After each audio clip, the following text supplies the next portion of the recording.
صلی اللہ علیہ وسلم نے بیعت فرمائی، چنانچہ نبی پاک صلی اللہ علیہ وسلم نے سب سے نیچے اپنا بایاں ہاتھ رکھا، پھر سارے صحابہ کرام علیہم رضوان نے آقا کریم صلی اللہ علیہ وسلم کے دست مبارک پہ اپنے ہاتھ رکھے، اور جب آقا کریم صلی اللہ علیہ وسلم کے کوئی صحابی باقی نہ بچے بیعت سے تو نبی پاک صلی اللہ علیہ وسلم نے اپنا دایاں دست رحمت سب کے ہاتھوں پہ رکھا، فرمایا یہ میرے عثمان کی طرف سے بیعت ہے۔ تو اس سے یہ پتہ چلتا ہے نبی پاک صلی اللہ علیہ وسلم جانتے تھے، آپ کو معلوم تھا عثمان غنی زندہ ہے، اس وجہ سے آقا کریم صلی اللہ تعالیٰ علیہ وسلم نے حضرت عثمان غنی رضی اللہ تعالیٰ عنہ کی طرف سے بیعت فرمائی۔ تو آپ اندازہ لگائیں عثمان غنی رضی اللہ تعالیٰ عنہ کا ہاتھ مبارک کتنا عظیم ہاتھ ہے،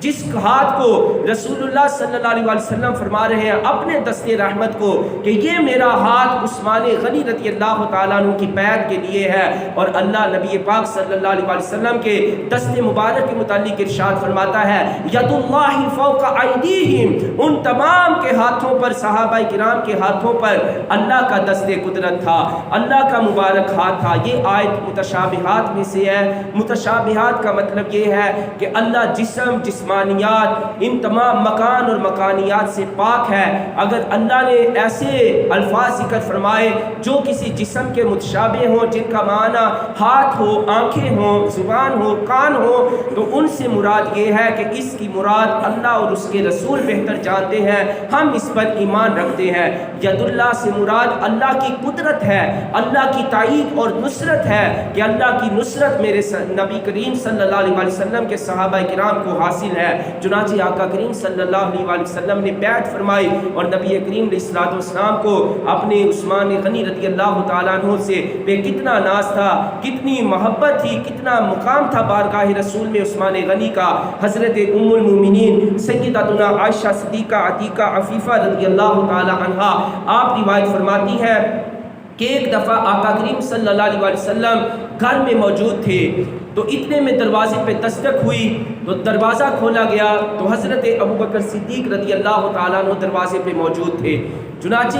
نبی کریم صلی اللہ علیہ وسلم حجرہ مبارکہ میں اس عالم میں تھے کہ آپ لیٹے ہوئے تھے ٹیک لگا کے، اور آپ کا تہمر شریف وہ پنڈلی سے اٹھا ہوا تھا، آپ کی پنڈلی مبارک ظاہر ہو رہی تھی، نظر آ رہی تھی۔ چنانچہ آقا کریم صلی اللہ علیہ وسلم اس عالم میں تشریف فرما تھے حجرے کے اندر، تو نبی پاک علیہ الصلوۃ والسلام کی بارگاہ میں حضرت ابوبکر صدیق حاضر ہوتے ہیں، تو آقا کریم صلی اللہ علیہ وسلم کوئی تکلف نہیں فرماتے، جس حالت اور عالم میں آقا کریم صلی اللہ علیہ وسلم موجود ہے، لیٹے ہوئے کمر ٹیک لگا کے بیٹھے ہوئے ہیں اور پنڈلی مبارک ظاہر ہو رہی ہے، تو آپ علیہ الصلوۃ والسلام نے کوئی تکلف نہیں فرمایا، پنڈلی کو ڈھکا نہیں، ٹیک نہیں چھوڑی، سیدھے ہوئے کہ نہیں بیٹھے۔ اتنے میں دروازے پہ پھر دستک ہوتی ہے، دروازہ کھولا جاتا ہے، حضرت عمر فاروق رضی اللہ تعالیٰ عنہ، وہ عمر جن کے متعلق آقا کریم صلی اللہ علیہ وسلم خود ارشاد فرمائے کہ لو کان بعدی نبی لکان عمر، اگر میرے بعد کوئی نبی ہوتا تو وہ عمر ہوتے، وہ عمر جن کے سائے سے شیطان بھاگ جاتا ہے۔ چنانچہ حضرت عمر رضی اللہ تعالیٰ عنہ حاضر ہوتے ہیں، آقا کریم صلی اللہ علیہ وسلم ان کے لیے بھی کوئی تکلف نہیں فرماتے۔ اتنے میں دروازے پہ پھر تیسری مرتبہ دستک ہوتی ہے، ام المومنین حضرت عائشہ رضی اللہ تعالی عنہا فرماتی ہیں کہ اتنے میں حضرت عثمان غنی دروازے پہ تشریف لے آئے اور حاضر ہونے کی بارگاہ اقدس میں اجازت چاہی۔ آقا کریم صلی اللہ علیہ وسلم نے ارشاد فرمایا عثمان کو چند سیکنڈ کے لیے دروازے پہ انتظار کرنے کے لیے روکو، ان کو وہیں ہی رکھو۔ چنانچہ حضرت عائشہ فرماتی ہے نبی کریم صلی اللہ علیہ وسلم کی بارگاہ میں عثمان غنی رضی اللہ تعالیٰ عنہ کی آمد ہے اور آقا کریم صلی اللہ علیہ وسلم تکلفات فرما رہے ہیں، ٹیک لگا کے بیٹھے تھے، نبی پاک علیہ الصلوۃ والسلام سیدھے ہو کے بیٹھ گئے، آقا کریم علیہ الصلوۃ والسلام ٹانگیں سیدھی کیے ہوئے تھے، سمیٹ لی، پنڈلی مبارک ظاہر تھی، رانوں پہ پنڈلی پہ کپڑا ڈال لیا۔ جب اتنے تکلفات فرمائے پھر آقا کریم صلی اللہ علیہ وسلم نے حکم فرمایا کہ میرے عثمان کو اندر آنے کی اجازت دو۔ چنانچہ حضرت عثمان رضی اللہ تعالیٰ عنہ بارگاہ اقدس میں حاضر ہوتے ہیں۔ اب چاروں حضرات آپس میں گفتگو کرتے ہیں، اللہ کے محبوب حضرت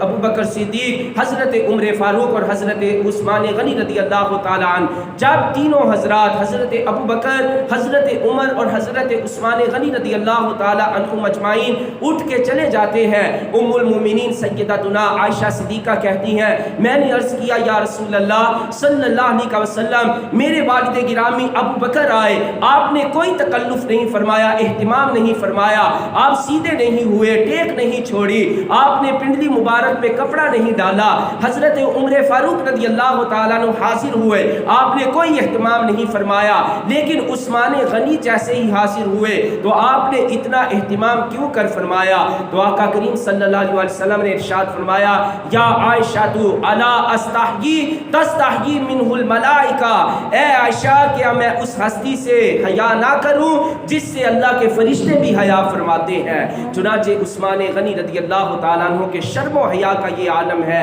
کہ ان سے اللہ کی نورانی مخلوق، اللہ کے معصوم فرشتے وہ بھی حیا فرماتے ہیں۔ آقا کریم صلی اللہ علیہ وسلم نے ارشاد فرمایا میرے پاس ایک فرشتہ آیا، اس نے آ کے عرض کیا یا رسول اللہ صلی اللہ علیہ وسلم مجھے آپ کے حیا، آپ کے پیارے عثمان رضی اللہ تعالی عنہ سے حیا آتی ہے کیونکہ وہ اللہ اور رسول سے شرم و حیا فرماتے ہیں۔ حضرت عثمان غنی رضی اللہ تعالیٰ عنہ کی شرم و حیا کا عالم یہ تھا کہ جب بھی آپ غسل فرمانے کا ارادہ فرماتے تو غسل خانے کا دروازہ کنڈی لگا لیتے، بند فرما دیتے، لیکن پھر بھی اس قدر اہتمام فرماتے کہ صحیح طریقے سے آپ کی پشت سیدھی نہ ہوتی، یعنی شرمگاہ تک آپ کی نظر نہ پہنچے، اس قدر بچا کرتے تھے۔ اور آپ خود فرماتے ہیں کہ جب سے میرے ہاتھ نے نبی پاک صلی اللہ علیہ وسلم پر بیعت اسلام کی ہے، یعنی آقا کریم صلی اللہ علیہ وسلم کے ہاتھوں میں میں نے ہاتھ دے کر اسلام قبول کیا ہے، تب سے کبھی بھی میں نے اپنا دایاں ہاتھ شرمگاہ کو نہیں لگایا۔ یہ شرم و حیا کا عالم ہے۔ اور اس سے بھی آگے جائیے